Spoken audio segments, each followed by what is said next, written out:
హల్లెలూయా హల్లెలూయా హల్లెలూయా.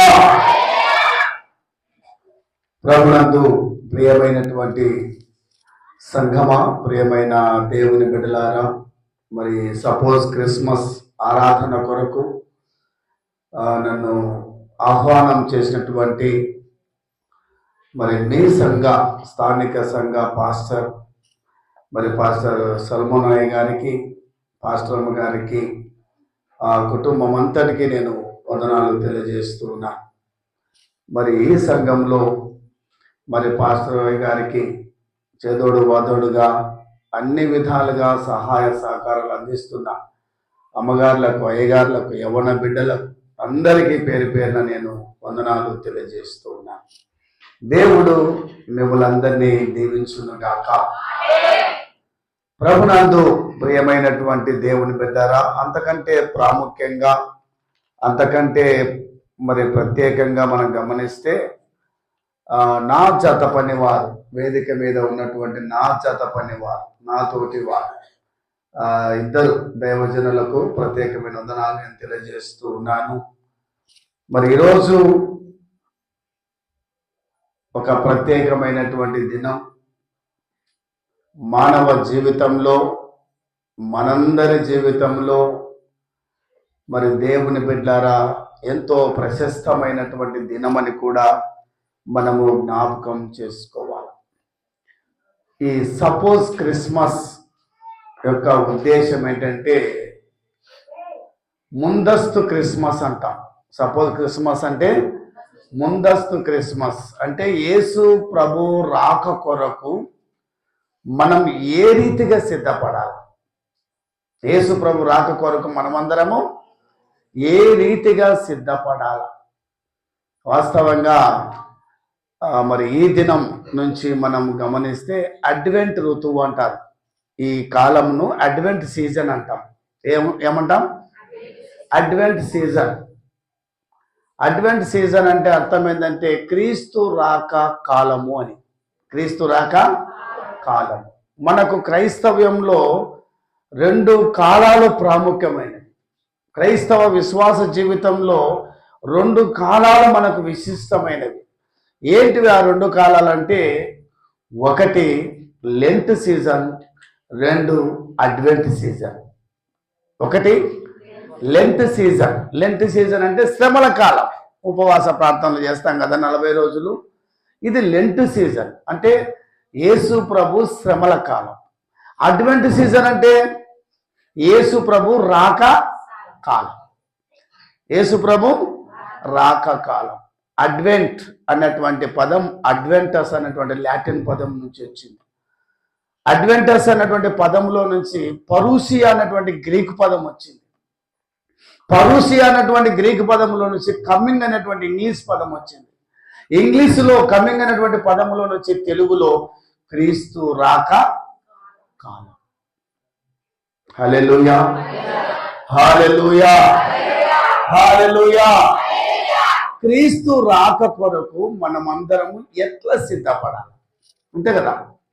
ఈ రోజు నుంచి క్రిస్మస్ పండగ వరకు మనకు ఆగమన కాలం అంటాం. ఇంకొక పదం ఏమంటాం? ఆగమన కాలం. ఒక పాస్టర్ ఉండి ఇటనే పిల్లలను, ఒరే ఆగమన కాలం అంటే ఏందిరా అని అడిగినాడంట. ఆగమన కాలం అంటే ఏందిరా అంటే ఒక పిల్లోడు అన్నాడంట, పోయే కాలం అన్నాడంట. ఏమన్నాడంట? పోయే కాలం అన్నాడంట.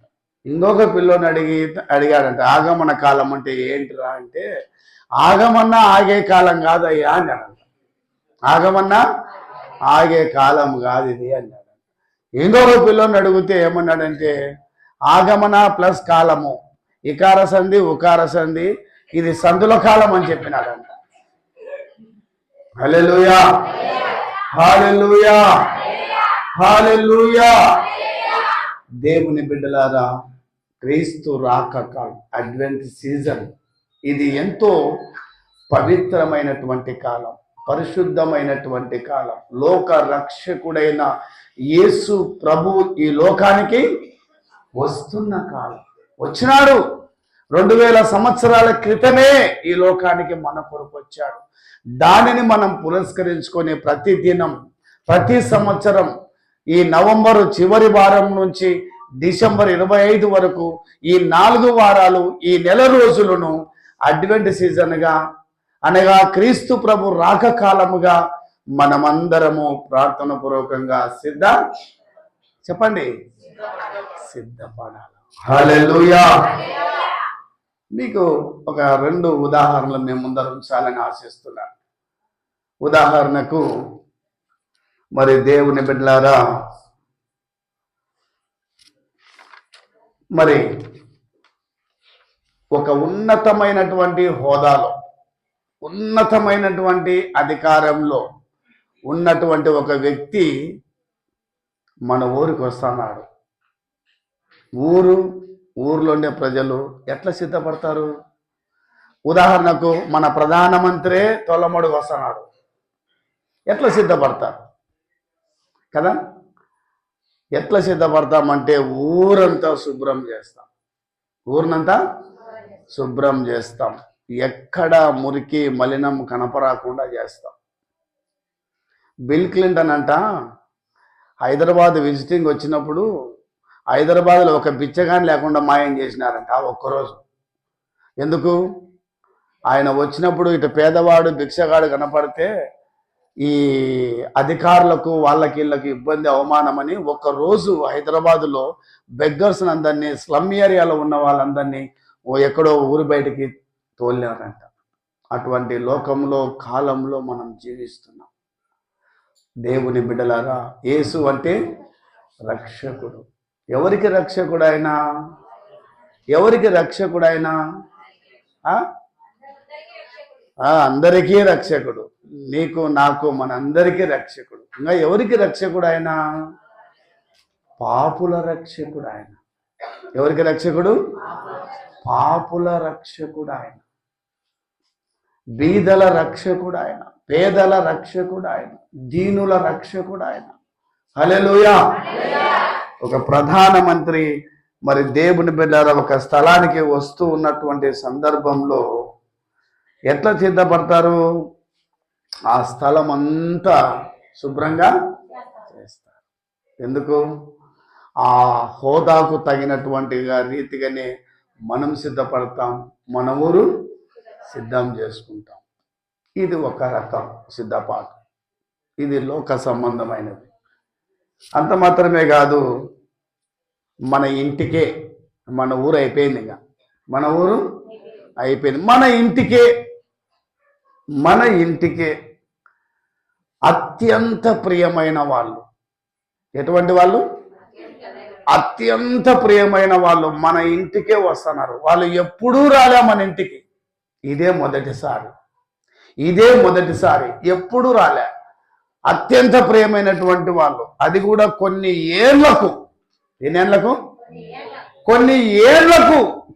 ఏళ్లకు వస్తున్నప్పుడు వారి విషయంలో మన సిద్ధపాటు ఎట్లుంటుంది?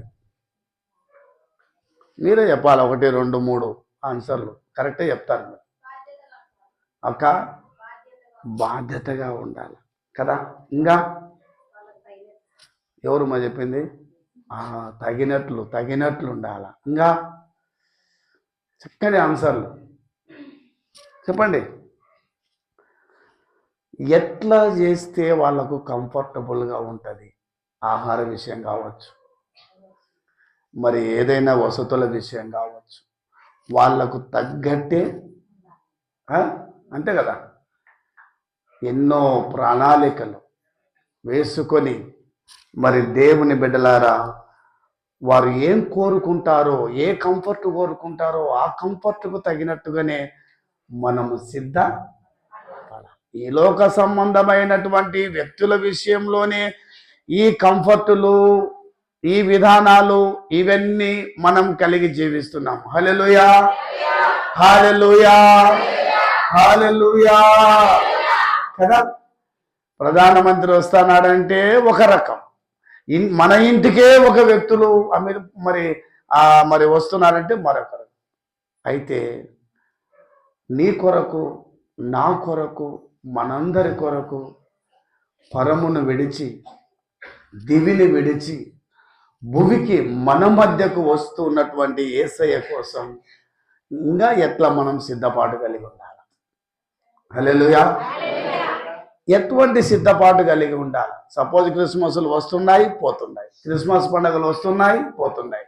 జనవరి పండుగలు వస్తున్నాయి, పోతున్నాయి. వాగ్దానాలు తీసుకుంటాం, వాగ్దానాలు చేస్తాం, తీర్మానాలు చేసుకుంటాం. మళ్ళా సంవత్సరంలో ఎప్పుడు జారిపోతామో, దిగజారిపోతామో మనకే తెలియదు. హల్లెలూయా. మనుషులకే ఈ కంఫర్ట్ విధానం మనం కలిగి ఉన్నప్పుడు, లోకరక్షకుడైన యేసు ప్రభు లోకానికి మన కొరకు వస్తున్నప్పుడు ఏ రీతిగా మనం సిద్ధపడాలి? ఇది నా ప్రశ్న. ఏ రీతిగా మనము సిద్ధపడాలి? ఏ రకంగా మనము సిద్ధపడితే, ఏ రకంగా మనం సిద్ధపడి ఉంటే దేవుని బిడ్డలారా ఆయన సంతోషించేటువంటి దేవుడని కూడా మనం జ్ఞాపకం చేసుకోవాలి. అసలు ఎందుకు యేసు ప్రభు లోకానికి రావాల్సి వచ్చింది? అంతే కదా, యేసు ప్రభు ఈ లోకానికి ఎందుకు రావాల్సి వచ్చింది? పాపుల కోసం. నేను చెప్పినది ఇంకా రక్షకుడు అంటే పాపుల రక్షకుడు అని నేను చెప్పాను. దేవుని బిడ్డలారా, ఎందుకు యేసు ప్రభు ఈ లోకానికి రావాల్సి వచ్చిందంటే, రైట్, నేను కొన్ని తలంపులు మీకు చెప్తా. మొదటి నుంచి దేవుడు లేడా? మొదటి నుంచి దేవుడు లేడా? అనాది కాలం నుంచి దేవుడు లేడా? ఆది కాలం నుంచి దేవుడు లేడా? ఉన్నాడు కదా, ఉన్నాడు కదా, ఉన్నాడు కదా. ఆది కాండం నుంచి, ఆది కాలం నుంచి, మొదటి కాలం నుంచి, సృష్టి ప్రారంభం కాలం నుంచి దేవుడు లేడా? ఉన్నాడు. మరి ఉంటే యేసుప్రభు ఎందుకు రావాలా?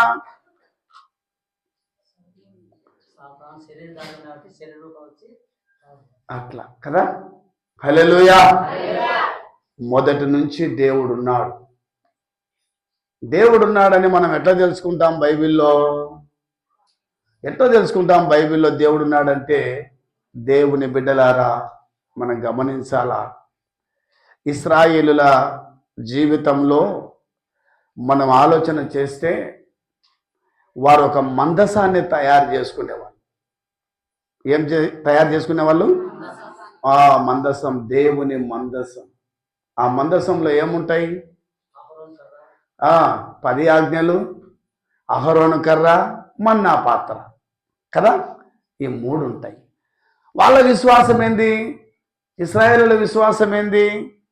దేవుడు మాతో, చెప్పండి, దేవుడు మాతో ఉన్నాడు. వారు ఎక్కడ పోతే అక్కడ మందసాన్ని భుజం మీద పెట్టుకొని మోసుకొని పోతారు. ఎక్కడ ఆగితే అక్కడ పెట్టుకొని ఉంటారు.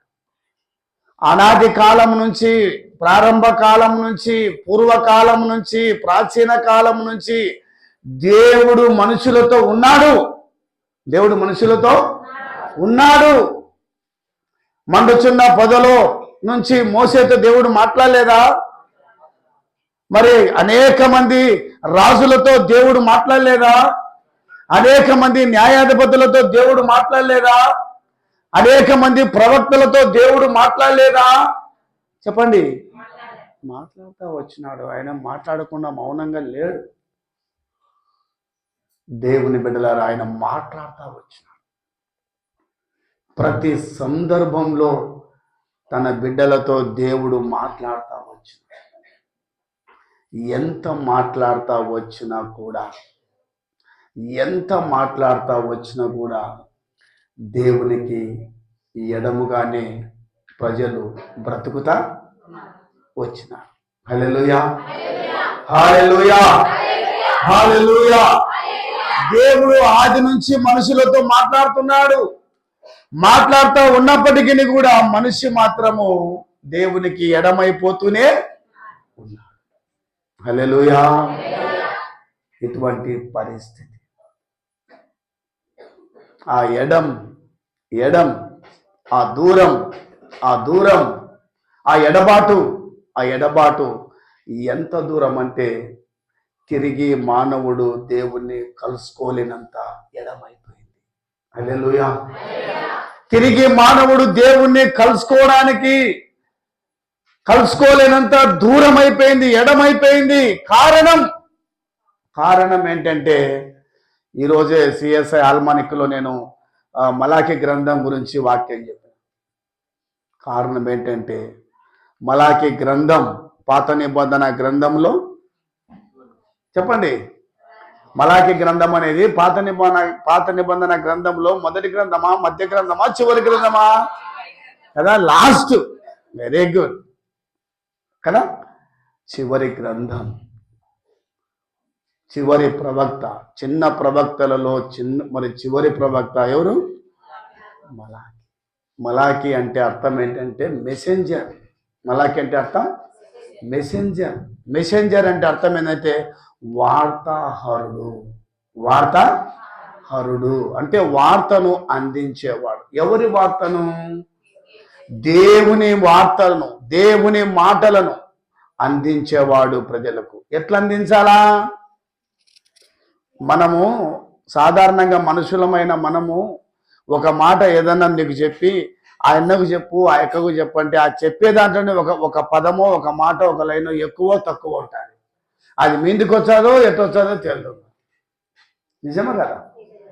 నిజమైన ప్రవక్తల లక్షణం ఏంటంటే దేవుడు చెప్పిన మాటలే చెప్పాలి. దేవుడు చెప్పమన్న మాటలే చెప్పాలి. దానిలో ముందు వెనక కలిపేది ఉంటే ఏమవుతుందంటే కిందల మిందలు అయిపోతారు ప్రజలు. ఆ మాటలలో ఏదో ఒక దోషం, ఆ మాటలలో ఏదో ఒక తప్పు మనము చెప్పగలిగితే ప్రజలందరూ కూడా డిస్టర్బ్ అయిపోతారు. దేవుని బిడ్డలారా, ఎందుకు యేసు ప్రభు ఈ లోకానికి రావాల్సి వచ్చింది? నేను మళ్ళీ చెప్తున్నా, మొదటి నుంచి దేవుడు తన ప్రజలతో ఉన్నాడు. ఉన్నా కూడా ప్రజలు దేవునికి దూరం అయిపోయినారు. ఎంత దూరం అయిపోయినారంటే దేవుడు మానవుణ్ణి అందుకోవాలన్నా అందుకోలేనంత దూరము అయిపోయినారు. అటువంటి పరిస్థితి.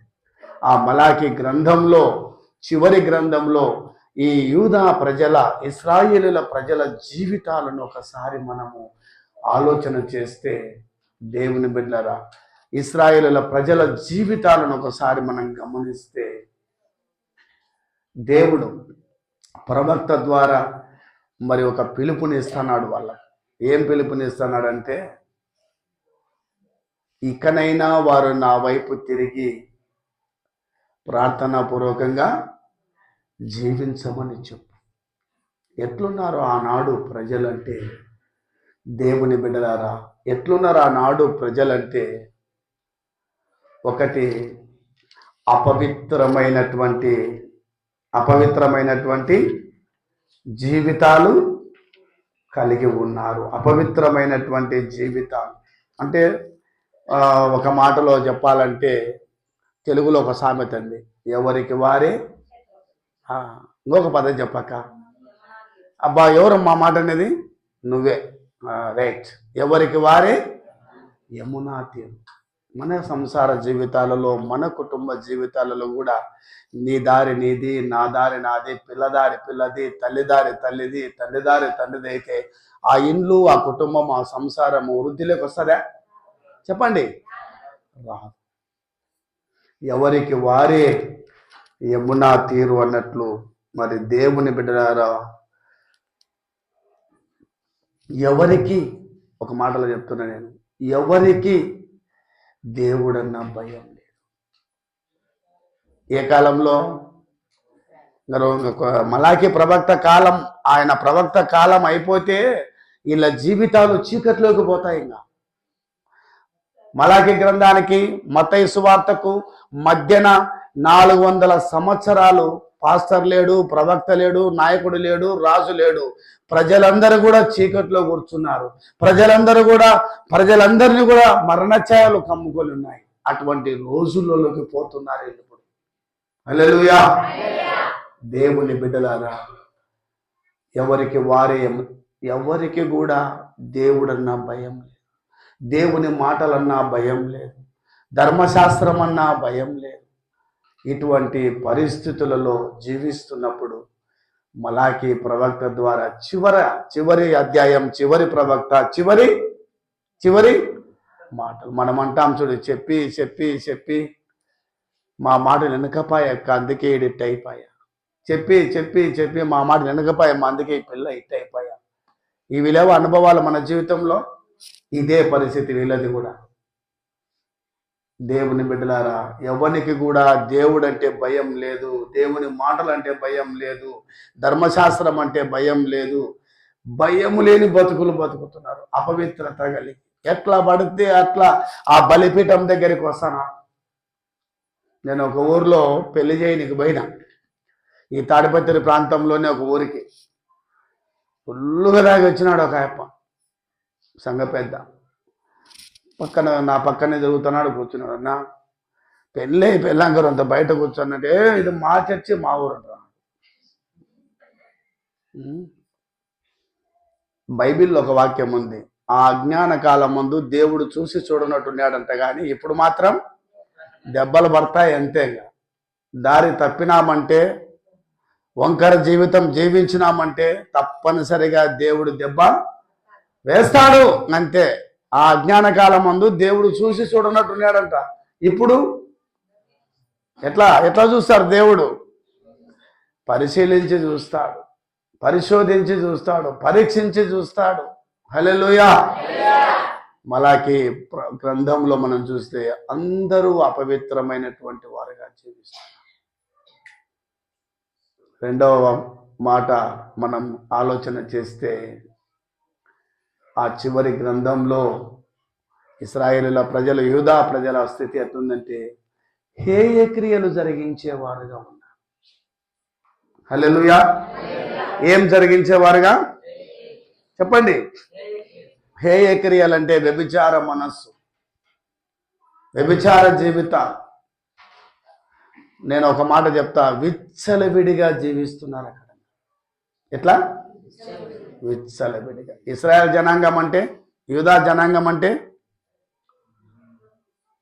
దేవుడు పేరు పెట్టబడిన జనం. ఏమైపోయినారు తెలుసా? ఎవరిని పడితే వాళ్ళని వివాహం చేసుకోవడం, ఎవరిని పడితే వాళ్ళని వివాహం చేసుకొని తెచ్చుకోవడం. ఒక మాటలో చెప్పాలంటే సమాజం అంతా విచ్చలవిడితనంతో పాడైపోయింది. అటువంటి పరిస్థితులు. అంత మాత్రమే కాదు, ఆ మలాకి గ్రంథంలో చివరి మాటలు మరి యూదా ప్రజలను ఉద్దేశించి వారి జీవితాలను చూస్తే అపవిత్రమైన జీవితాలు, 2 హేయకరమైన జీవితాలు, 3 నీతి మాలిన బతికినా ఎట్టండాలరా, బతికిన ఎట్టండాలక్క అంటే ఎట్టండాలంటారు? నీ మాదిరి నేను నీతిమాలిన బతకను అంటారు, నీతిమాలిన బతుకుతుంటారు. హల్లెలూయా కదా. ఇట అన్యోళ్ళు ఇంకా ఎక్కువ బతుకుతుంటారేమోబ్బా. ఒక పెళ్ళికి పోయిన నేను ఒక ఊర్లో, నేను నీ మాదిరి కాదంటున్నాడు. వాడు పాపం తాగినాడు, అంత బలహీనుడు, వ్యసనం ఉంటుంది మనిషికి అన్నాక. అంతేలే మామ కరెక్టేలే మామ అని వదుక్కొని చెప్తున్నాడు. వదుక్కొని చెప్తా అంటే, దేవుని బిడ్డారా, ఈయనంటున్నాడు నేను నీ మాదిరి అటటోని కాదు ఇటటోని కాదంటే, సర్లే మామ అంతేలే మామ అంటారు. నేను అనుకునే వీడు పెళ్ళి అయిపోయినాక అందరూ అన్నం తినేటట్టు చేసేటట్లు ఏ రాయుడు అనుకునే. ఏమంటున్నాడు? నేను నీ మాదిరి అట్టటోని కాదు ఇట్టటోని కాదు, తాగుడు పోతుంది కాదు, అది కాదు ఇది కాదంటే, సర్లే మామ కరెక్టే మామ, నువ్వు మంచోని మామ. అట్ట చేసి ఇట్ట చేసి ఏం అలవాటు లేనోడు ఈడే కొట్లాట పెట్టి పెళ్ళి అయిపోయినాక అన్నం తినకుండా చేసి అందరినీ. నేనుండి అంటే, ఏం నాయనా, ఏదో ఆ వ్యసనం కలిగినోడు అంత ఒగ్గుకొని తగ్గుకొని చెప్పుకుంటానే, నువ్వు ఏం అలవాట్లోనే మంచిగా నువ్వు పెళ్ళి ఎంత గబ్బు పట్టించుకోదు నాయన అని నేను. కొన్నిసార్లు ఆవగింజంత విశ్వాసం భక్తులు మనం పెట్టుకొని ఎందెందో ఇంకొకరిని మనం తూలనాడము, ఎత్తిపోసుకోవడము, మాట్లాడము. ఇది కూడా మంచిది క్రైస్తవులకు. ఏ భేదము లేదు, అందరూ పాపం చేసి దేవుడు అనుగ్రహించు మహిమను పొందలేకపోతున్నారు. నీతిమంతుడు లేడు, ఒక్కడును లేడు. దావీదు అంటాడు, దేవా నువ్వు పరిశీలించి చూస్తే ఎవడు నీ యొద్ద నిలవగలడు? హల్లెలూయా. దేవుని బిడ్డలారా, ఈ మలాకి గ్రంథం చివరి దినాలకు వచ్చేసరికి ఇశ్రాయేలుల ప్రజల జీవితాలు ఎట్లున్నాయంటే అపవిత్రతతో ఉన్నాయి, హేయక్రియలతో ఉన్నాయి. మూడోది నీతి మాలిన. నేను అంటాను, ఏమంటానంటే నువ్వు ప్రార్థనకు రాకపోయినా పర్వాలే, దేవునికి ఏదన్నా నువ్వు బుద్ధి నీకు ఇష్టం లేకుంటే ఏమి ఇవ్వకపోయినా పర్వాలే, కానీ ఎక్కడ పడితే అక్కడ ఎవరితో పడితే వాళ్ళతో ఎట్లా పడితే అట్లా మాట్లాడకూడదు.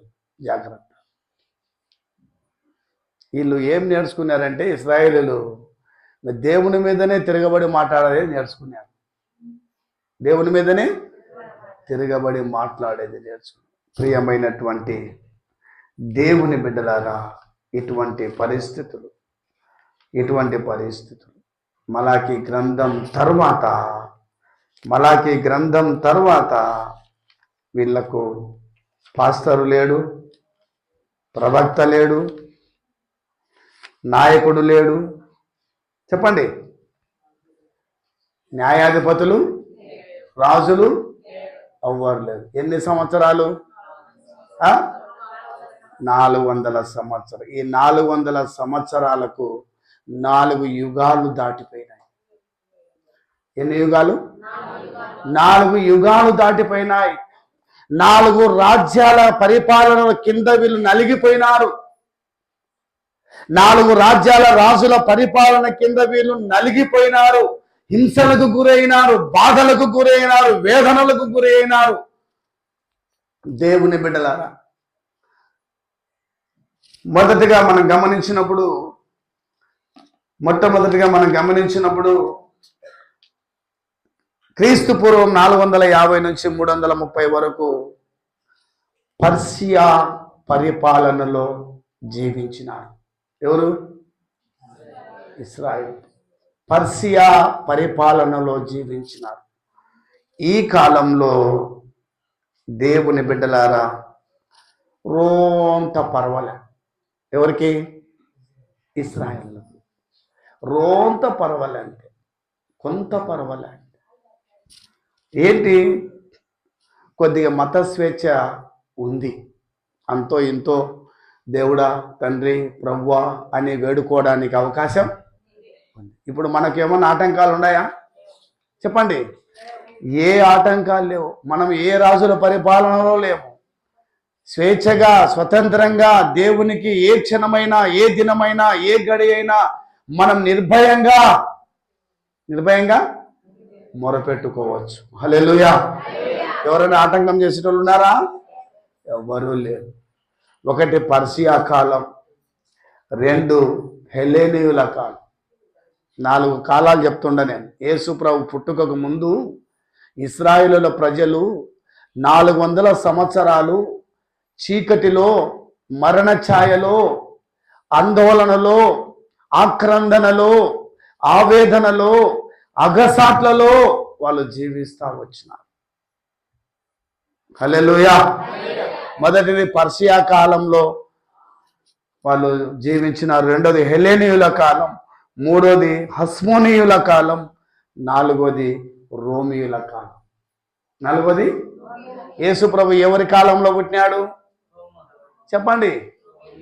కైసరు ఐగుస్తు వలన అనేటువంటి వాక్యం చదువుతామా లేదా మనం? రోమియుల కాలంలో యేసు క్రీస్తు ప్రభుల వారు మరి దేవుని బిడ్డలారా జీవించినట్లు మనం ఇక్కడ చూస్తూ ఉంటున్నాం. ఈ కాలంలో ఇశ్రాయేలుల ప్రజలు, నేను మళ్ళీ చెప్తున్నాను, 4 కాలాలు గుర్తుపెట్టుకోండి. 1 పర్షియా కాలం, హెలెనీయుల కాలం, హస్మోనీయుల కాలం, రోమియుల కాలం. ఈ 4 కాలాలు 400 సంవత్సరాల పరిపాలనలో ఇశ్రాయేలుల జీవితాలు ఎట్లున్నాయంటే దారుణంగా అయిపోయినాయి. దారుణమైపోయినాయి. ఒక మాట చెప్తున్నా నేను, మంచి రోజులు మాకు ఎప్పుడు వస్తాయి? హల్లెలూయా. మంచి రోజులు మాకు ఎప్పుడు వస్తాయి? ఏ రాజు పాలనలో మేము నిమ్మలంగా బతుకుతాం? ఏ రాజు పాలనలో మేము సంతోషంగా బ్రతుకుతాం? ఏ రాజు పాలనలో మేము సమాధానం కలిగి బ్రతుకుతాం? ఏ రాజు పాలనలో మాకు నెమ్మది దొరుకుతుంది? ఏ రాజు పాలనలో మాకు నిమ్మలం దొరుకుతుంది? అంతవరకు పరిపాలించినటువంటి రాజుల విషయంలో ఒకసారి వాళ్ళు తలుచుకుంటే, దేవుని బిడ్డలారా, నిద్రలు లేని రాత్రులు కూడా గడిపినారు వాళ్ళు. హల్లెలూయా, హల్లెలూయా. హింసించబడినారు, వేధించబడినారు, కొట్టబడినారు, తిట్టబడినారు, దూషించబడినారు, అన్యాయాలకు ఈడ్చబడినారు, వెలివేతలకు గురైనారు, నిందల పాలైనారు, అవమానాలకు గురి అయిపోయినారు. బతుకుతే ఎట్లా బతకాలా చెప్పండి? దేవుని వాక్యం ఏమంటుంది తెలుసా? నేను మిమ్మల్ని తలగానే నియమించదు కానీ, నా తలగా నియమిస్తే, మనల్ని దేవుడు తలగా నియమిస్తే తోక బతుకులు బతుకుతే ఏం ప్రయోజనం? తోక బతుకులు బతుకుతే ఎట్లుంటాయి? ఈ 400 సంవత్సరాలు 4 కాలాలలో ఇశ్రాయేలు బతికిన బతుకులు మాత్రం ఉంటాయి. అరకొర బతుకులు, అరకొర సౌకర్యాలు. నేను మిమ్మల్ని తలగానే నియమించదు కానీ తోకగా నియమించలేదు. ఇంకా బైబిల్ వాక్యాలు చదవండి మీరు. కొన్నిసార్లు నాకైతే ఇష్టం అన్నమాట. ఏం తెలిసిన, నువ్వు పైవాడవుగానే ఉంది కానీ ఇవి గుర్తు రావా మనకు? చెప్పండి, రావాలా? నీవు పైవాడవుగానే ఉంది కానీ కింది వాడవుగా ఉండవు. మనల్ని పైవానిగా దేవుడు చేయాలని పెడితే మనం కింది బతుకులే బతుకుంటా పోతే ఏం ప్రయోజనం? నేను మళ్ళీ చెప్తున్నా, దేవుడన్నా భయం లేకుండా, దేవుని మాటలన్నా భయం లేకుండా, ధర్మశాస్త్రం అన్నా భయం లేకుండా, మరి దేవుని బిడ్డలారా ఎప్పుడైతే జీవించినారో ఇశ్రాయేలీలు, వాళ్ళ జీవితం ఎక్కడికి పోయింది? చీకట్లోకి పోయింది, అంధకారంలోకి పోయింది, అవమానాలలోకి పోయింది, అగసాట్లలోకి పోయిందా లేదా? ఇప్పుడేనమనక్క నా మాట, వాడు ఎట్ట బతుకుతాడో చూచు, చెప్పుపో కావాలి తింటే వానికి, వాడు వినలేనాడు. హల్లెలూయా. కొంతమంది తల్లులు తండ్రులు తాపత్రపడుతుంటారన్నమాట. నా కొడుకు నా మాట వినలే, ఇంతే, వాడు ఇట్లుంటాడా, ఈయన సంసారం ఎట్లుంటుందా అని ఊరికంతా చెప్తుంటాం మనం. ఊరికంతా చెప్తే వానికి ఇంకా కోపం వచ్చి ఊరివే వినడండి మాట. హల్లెలూయా. దేవుని బిడ్డలారా జ్ఞాపకం చేసుకో. ఎందుకు దేవుడు లోకానికి రావాల్సి వచ్చిందంటే, ప్రజలందరూ కూడా చీకటిలో జీవిస్తున్నారు. ప్రజలందరూ మరి మరణ ఛాయలు కనపడుతున్నాయి. నేను మళ్ళీ చెప్తున్నా, మొదటి నుంచి దేవుడు లేడా? ఆది నుంచి దేవుడు లేడా? మొదటి నుంచి దేవుడు మాట్లాడుతూ వచ్చినాడా లేదా? ఆ మొదటి నుంచి దేవుడు ఇశ్రాయేలు మరి తన ప్రజలతో ఉన్నాడా లేదా? కదా. 40 సంవత్సరాల అరణ్య యాత్రలో ఇశ్రాయేలు ప్రయాణం చేస్తుంటే పగలు మేఘస్తంభముగా, రాత్రి అగ్నిస్తంభముగా తోడుని నడవలేదా? మాట్లాడలేదా? పోషించలేదా? క్షేమం చూడలేదా? మొదటి నుంచి దేవుడు ఉన్నాడు. కానీ ప్రవక్తల ద్వారా ఉన్నాడు, రాజుల ద్వారా ఉన్నాడు, నాయకుల ద్వారా ఉన్నాడు, మరి ఈ రీతిగా న్యాయాధిపతుల ద్వారా ఉన్నాడు. కానీ ఈ రకంగా ఉండడం వలన ప్రజలు దేవునికి ఎడమైనప్పుడు ఇంకా ఏ ప్రవక్త నేను పంపొద్దు, ఏ న్యాయాధిపతిని నేను పంపొద్దు, ఏ రాజుని నేను పంపొద్దు, మరి ఏం పంపొద్దు, నేనే పోవాలా వాళ్ళ దగ్గరికి. హల్లెలూయా, హల్లెలూయా. నేనే వెళ్ళాలి వాళ్ళ దగ్గరికి. ఇంకా ఏ మనుషులను పంపొద్దు, ఏ వ్యక్తులను పంపొద్దు, నేనే వెళ్ళాలి వాళ్ళ దగ్గరికి. నేను వెళితే తప్ప ఆ చీకటి జీవితాలలో నుంచి, ఆ మరణ ఛాయలు కలిగిన బ్రతుకులలో నుంచి వాళ్ళు విడుదల కాదు. అందుకు దేవుడు ఫిలిప్పీ పత్రిక 2 ఒక్క వాక్యం చదవని ముగిస్తాను నేను. ఫిలిప్పీ పత్రిక 2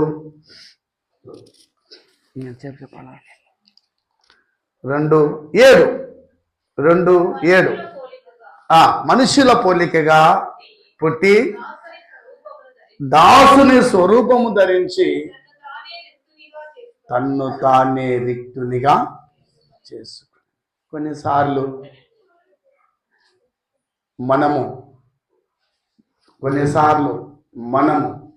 ఇతరుల మాదిరి మారడానికి ఇష్టపడము. చెప్పరమ్మా? ఇతరుల మాదిరి మారడానికి ఇష్టపడతామా? నా రూటు నాదే, నా విధానం నాదే కదా. మనం ఇతరుల మాదిరి మారడానికి ఇష్టపడం. మనుషుని పోలికగా పుట్టి, ఆయన పోలిక మనిషి పోలిక, యేసు ప్రభు పోలిక మనిషి పోలికనా? దేవుడి పోలిక మనిషి పోలికనా? అది మహిమ కలిగినటువంటి శరీరం. మహిమ కలిగినటువంటి శరీరాన్ని ఒక మట్టి శరీరముగా ఆపాదించుకోవాలంటే ఎంత త్యాగం ఉండాలా, ఎంత సమర్పణ ఉండాలా ఒకసారి ఆలోచించండి. మహిమ శరీరము కలిగినటువంటి దేవుడు మట్టి శరీరముగా మన కొరకు పుట్టి మనతో ఉండడానికి ఎంత గొప్ప విషయం. మన మాదిరి మన పోలికగా పుడితేనే వాళ్ళలో నేను ఒకనిగా ఉండగలిగేది. మహిమ శరీరంతో లోకానికి వచ్చే మరి ఎట్లుంటుంది? బాగుంటుందా? మన మట్టి శరీరాలు ఆయన మహిమ శివమ్మ, ఆయనను అందుకోలేము. ఆయన ఇంత వెలుగుతో కాంతితో తేజస్తున్నాడు. ఆయనది మహిమ శరీరం, నాది మట్టి శరీరం అని నాకు ఎడమవుతారేమో నా బిడ్డలు, నాకు దూరం అవుతారేమో నా బిడ్డలని మట్టి శరీరముగా మార్చుకున్నటకు ఆయన సిద్ధపడినాడు. దేవుని బిడ్డలం. రెండో విషయం ఏంటంటే మట్టి శరీరం కాదు, రెండోది దాసుని రూపం. దాసునిగా. ఈ కాలం ఎటువంటి కాలం? దాసు కాదు, ఈ కాలం ఎటువంటి కాలం? ఒకనికన్నా ఒకడు తగ్గే కాలం, ఒకే కాలమా ఇది? చెప్పరక్క. అందరం దేవుని పిల్లలమే. ఏం రోసాలు ఉంటాయనుకున్నాం. నాకంటే నువ్వేం ఎక్కువ, నీకంటే నేనే తక్కువ చేసుకుంటామా? ఎవరి దగ్గరన్నా మనం తక్కువ చేసుకుంటే మన మనసే ఒప్పదు. తక్కువ చేసుకోవడానికి మన జీవితమే ఒప్పదు. ఏం తక్కువ నేను ఈ ఊర్లో, ఈ ఇళ్లలో. మరి దేవుడు అట్లా అనుకుంటే, యేసుప్రభు అట్లా అనుకుంటే, ఆయన ఎవరు? రాజా? రాజులకు రాజు.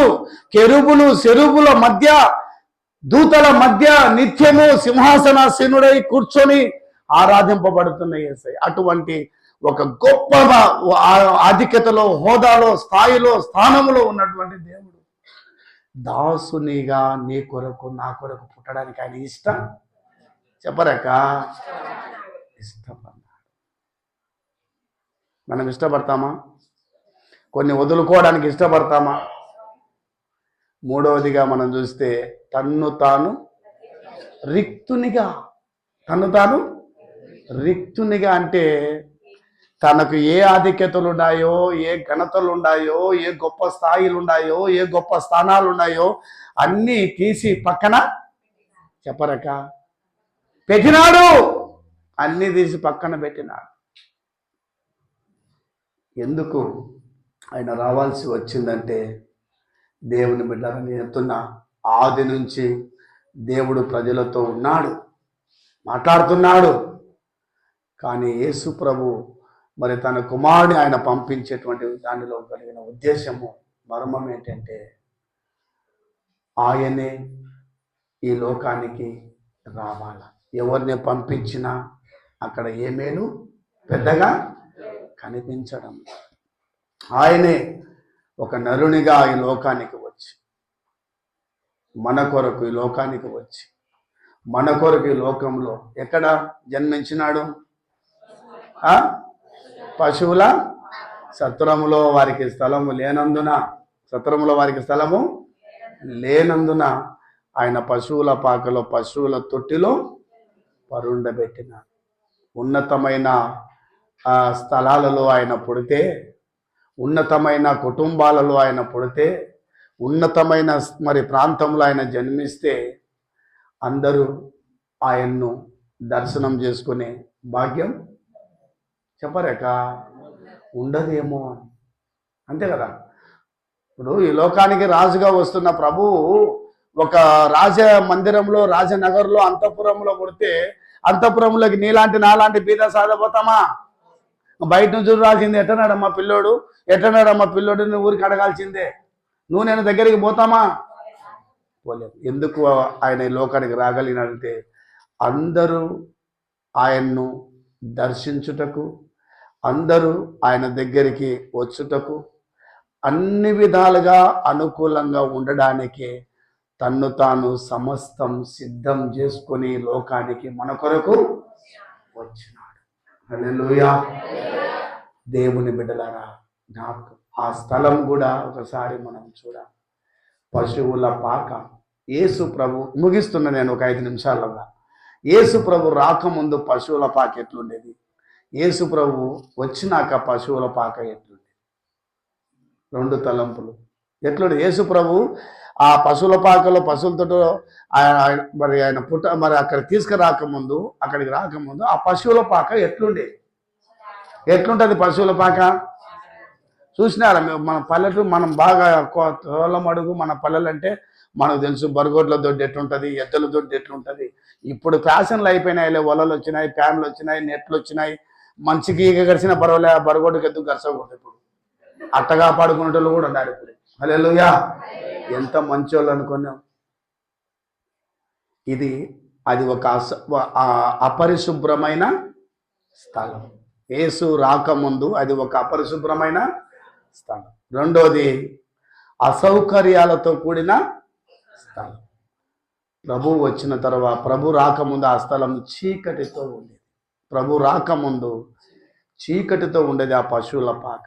ఎప్పుడైతే ప్రభు ఆ పాకలోకి వచ్చాడో, తొట్టులో పండబెట్టాడో, ఆ పాకకి ఏమొచ్చింది? ఎట్లొచ్చింది? ప్రభు ఎక్కడికి పోతుంటే సుక్క అక్కడికి వచ్చాను. హల్లెలూయా. ప్రభునందు ప్రియమైన దేవుని బిడ్డలారా, జ్ఞాపకం ఎందుకు యేసు ప్రభు ఈ లోకానికి రావాల్సి వచ్చింది అంటే, అనాది కాలం నుంచి దేవుడు ఉన్నాడు, మాట్లాడుతున్నాడు. కానీ మానవుడు తన పాపాన్ని బట్టి దేవునికి ఎడమైపోయినాడు. తిరిగి దేవుణ్ణి కలుసుకోలేనంత ఎడమైపోయినాడు. దేవుడే తిరిగి మళ్ళీ ఆ మనుషులను తీసుకురావడానికి అంత ఎడమైపోయినాడు. అటువంటి పరిస్థితులలో దేవుడే ఈ లోకానికి ఒక కుమారునిగా మన కొరకు వచ్చినాడు. మరి అటువంటి ఆయన రాకడను మనమందరము మరి దేవుని బిడ్డలారా స్వాగతిస్తూ, ఎందుకొరకు మరి ఈ లోకానికి దేవుడు నా కోసం వచ్చినాడు. మళ్ళా రెండవ రాకడలో కూడా ఆయన వస్తాడు. వచ్చే సమయానికి ఆయన రాకకు నేను ఎట్లా కనపడాలా? నేను ఎట్లా కనపడాలా? పండగలు ఏమి వచ్చుంటాయి, సపోజ్ క్రిస్మస్లు వచ్చుంటాయి, పోతుంటాయి, అన్నీ చేస్తుంటాయి. అయితే ఆయన రాక కొరకు నన్ను దేవుడు నిలబెడితే ఏ రకంగా కనపడాలని, ఏ రకంగా నేను కనపడాలి? బైబిల్లో చిన్న దృష్టాంతం. 10 మంది కన్యకలు. ఎంతమంది కన్యకలు? 10 మంది కన్యకలు. అందరినీ ఒకటే పిలుపుతో పిలిచినాడు. అందరికీ ఒకే సమయం ఇచ్చినాడు. అందరికీ ఒకే రకమైన దివిటీలు. చెప్పరక్క, నీది చిన్న దివిటి, నాది పెద్ద దివిటి అని కొట్టాట లేదాడా? ఏమి లేదు. సేమ్ టు సేమ్ అనాలం కదని. ఏమనాలా? Same to same. నీది నాది అందరిది సేమ్ టు సేమ్. అయితే ఒక మాట, పెళ్లి కుమారుడు వచ్చే సమయానికి మీరందరూ సిద్ధలలో నూనె పోసుకొని దివిటీలను వెలిగించి సిద్ధంగా ఉండాలి. పెళ్లి కుమారుడు ఎప్పుడు వస్తాడు? యేసు ప్రభు దొంగ వలె వస్తాడు. ఎప్పుడు వస్తాడు? ఎవరు ఎరుగని గడియలో. వచ్చేది ఎవరికి తెలుసు? తండ్రికి తప్ప లోకంలో ఎవరికి తెలియదు. తప్పనిసరిగా వస్తాడు. అయితే ఆ రాక కొరకు మనమందరం ఎప్పుడో మరి ఆయన జననంతో మొదటి రాక మనం జ్ఞాపకం చేసుకున్నాం. ఆ రాకను గురించినటువంటి సిద్ధపాటే ఈ సపోజ్ క్రిస్మస్. అయితే రెండవ రాకడ కొరకు కూడా మనం ఏ రీతిగా సిద్ధపడాలి? 5 మంది కన్యకలు బుద్ధి గల వాళ్ళు, 5 మంది కన్యకలు బుద్ధి లేని వాళ్ళు. బుద్ధి కలిగిన వాళ్ళు సిద్ధలలో నూనె పోసుకొని సిద్ధంగా అన్నారు. బుద్ధి లేని వాళ్ళు నిద్రపోతున్నారు. చూడండి, ఇంకా నిద్రపోయే బతుకులు బతుక్కుంటా, పండగలు చేసుకుంటా, మారని జీవితాలతో, మార్పు లేని బ్రతుకులతో ఇంకా మనం ఈ లోకంలో జీవిస్తా పోతే ప్రయోజనం. క్రీస్తు రాక ఎప్పుడొచ్చినా నేను సిద్ధంగా ఉంటాను. సిద్ధంగా ఉండడానికి నా బలగం సరిచేయి దేవా అని మనల్ని మనం దేవుని అడిగి సరిచేయబడి ఆయన రాక కొరకు ఒక పరిపూర్ణమైన ఆత్మీయమైన ఆధ్యాత్మికమైన బిడ్డలముగా మరి జీవించుటకు పరిశుద్ధాత్మ దేవుడు తన కృప మనకు అనుగ్రహించి నడిపించును గాక.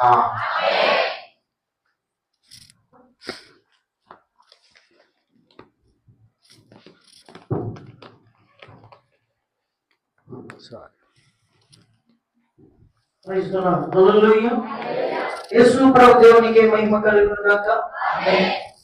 మరి ఇంతవరకు బాబు గారు మరి సపోజ్ క్రిస్మస్ సంబంధమైన వర్తమానాన్ని మనకు అందించారు. ఏదేమైనప్పటికీ పశువుల పాక ఎలాంటిదో చివరిలో ముగింపులో మంచి మాట కదా. పశువుల పాక ఎట్లా ఉంటుందండి? సౌకర్యం లేదు, ఇంకా చీకటిగా ఉంటుంది. ఒక మాట చాలా నచ్చిన మాట ఏంటంటే ఆ నక్షత్రం, ఆ స్టార్ చుక్క మరి ఎక్కడికి వచ్చిందంట? యేసు ప్రభు ఎక్కడున్నాడో వెతుక్కుంటూ వచ్చింది. అవునా? నిజంగా మరి అక్కడ చీకటి అంతా ఇప్పుడు ఏమైపోయింది? చీకటిలో నడుచు జనులందరూ గొప్ప వెలుగులో. మరి ఈరోజు చీకట్లో మనం ఉండకూడదనే కదా బాబు గారు మాట్లాడినమా.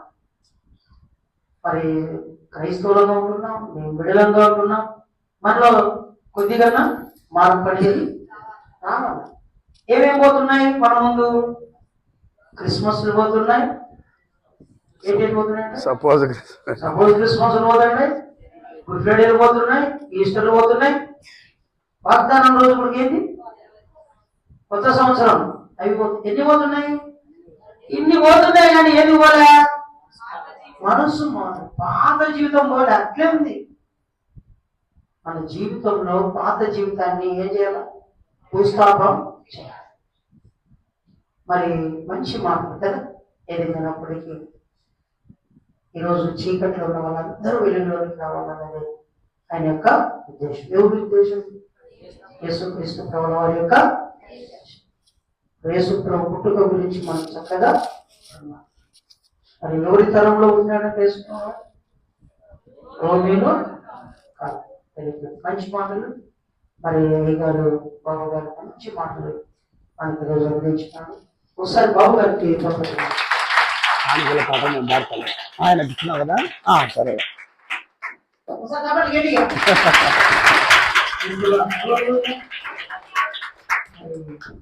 మీకు సౌకర్యం లేదు మోకాళ్ళ, మీకు కూడా సౌకర్యం లేదు మోకాళ్ళ. అట్లే కళ్ళు మూసుకొని నాతో పాటు చిన్న ప్రార్థన పడకండి. మళ్ళా కార్యక్రమానికి వెళ్దాం. వెళ్ళక ముందు పరీక్షించుకునే ప్రార్థన, చిన్న ప్రార్థన, పశ్చాత్తాపం నాతో పాటు వెళ్ళండి. యేసయ్యా నీ కొద్దానా ఈ రాత్రి నీ దాసుని ద్వారా, యాజకుని ద్వారా చక్కటి మాటలు నాతో మాట్లాడినా, హెచ్చరించిన, బుద్ధి చెప్పిన. కింది వారు కాదు, పైవారే. మీరు పైవారుగా ఉండక కింది వారుగానే ఉన్నాను.